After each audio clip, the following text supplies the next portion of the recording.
ചെയ്തതിന് ദിലീപാണ് ചെയ്യിച്ചെന്നുള്ളത് മുലപ്പാല് കുടിച്ച എല്ലാവർക്കും അറിയാം സാറേ.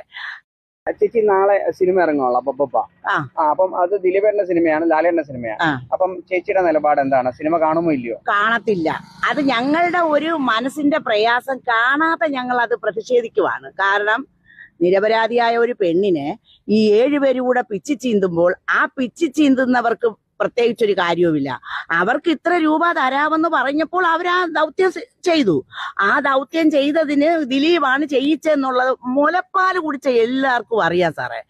അതും കഴിഞ്ഞ് ആ ഒരു പെണ്ണിനെ അത്രയും ക്രൂരമായിട്ട് പിച്ചി ചീന്തിയിട്ട് അതിന്റെ മാനത്തിന് 5 ലക്ഷം രൂപ വില പറഞ്ഞ ഈ ജഡ്ജി അനുഭവിക്കും ഇഞ്ചിഞ്ചായിട്ട്. ഇന്നല്ലെങ്കിൽ ആ ജഡ്ജി എന്ന് പറഞ്ഞ നാളെ ഇതിന് പ്രതിവിധിയായിട്ട് അവര് അനുഭവിച്ചിരിക്കും. പക്ഷെ ദിലീപ് ചെയ്ത ഈ തെറ്റ് ദൈവത്തിന് നിരക്കാത്തതാണെങ്കിൽ അവനെ ഈ സമൂഹത്തിൽ ഇനി അവന്റെ പടവോ അവനോ പൊങ്ങി വരാൻ പാടില്ല. അവൻ ഫ്രോഡാണ്, അവൻ ക്രിമിനലാണ്, അവൻ പെണ്ണുപിടിയനാണ്, അവൻ ആവാസനാണ്. ഇതിലെല്ലാം അവനെല്ലാം അവനൊരു മാർഗദർശിയാണ്.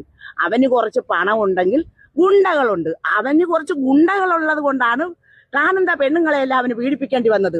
അല്ലെങ്കിൽ ഇത്രയും നല്ലൊരു മഞ്ജു വാര്യരെ കളഞ്ഞേച്ചും ഈ കൊച്ചു പെണ്ണിനെ നോക്കിപ്പോയ ഈ വൃത്തികെട്ടവൻ, ഇതിനേക്കാൾ വേറെ വാക്ക് എന്തുവാ പറയേണ്ടത്? അവന്റെ പടം പൊങ്ങി വന്ന് അവനിപ്പോ ആ കേസ് പറഞ്ഞ് ഇറങ്ങിയപ്പോഴത്തേനും ഒരു ഭയങ്കര ഗമയിൽ പോയല്ലോ. നാളെ ഇവന്റെ മകള് വളർന്നു വരുന്നല്ലോ.